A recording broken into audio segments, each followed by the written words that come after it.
We're going to have a look at our percentage yield in our booklet, which is pages 10 and 11. So percentage yield is something that is probably, if it comes up in an exam question, is linked to another part of a question. So it'll not just be like a separate question on its own. But just today in our lesson, we're going to look at it as though it is a separate question on its own. And actually, you'll see it's actually really straightforward. So our equation then, you'll see on page 10, to work out your percentage yield is your actual yield that you get divided by your theoretical yield. So if we look at an example of a reaction, and we'll talk about a bit at the end of this video about why we won't necessarily always get 100% yield. So if we have hydrogen plus iodine forms hydrogen iodide will react together. So if we talk about our yield, it talks about the yield of the product, okay? Yield is maybe a word that you haven't heard of very often, but it talks about, like, if you talk about the yield of a reaction, it's talking about the product that you get in your reaction. So we want to see how much we get of our hydrogen iodide, and in the question you'll see, like, your examples. There's an example on page 10, or there's an example at the bottom of page 10, and then there's some questions on page 11, and you'll see in each of those it tells you what your expected yield is and what your actual yield is. So that theoretical can be your equation for actual yield divided by theoretical yield. In terms, it could be in a question, it could be called your theoretical yield, or it could be called your possible yield or your expected yield. That all means the same sort of thing. If it were going to be 80 grams but you only got 70, what would be your percentage yield, and that sort of thing.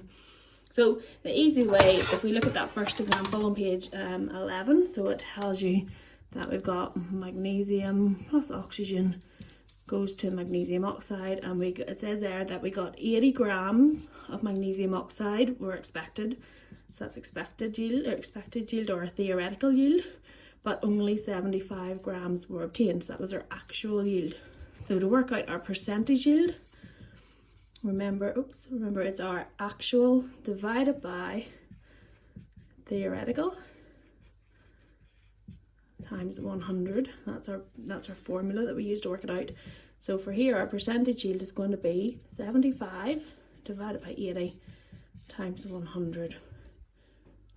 So you just put it in, 75 divided by 80 equals times 100. So that gives us 93.75%.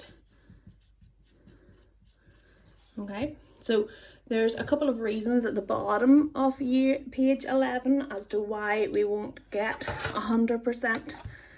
So the reasons could be that the reaction is a reversible reaction.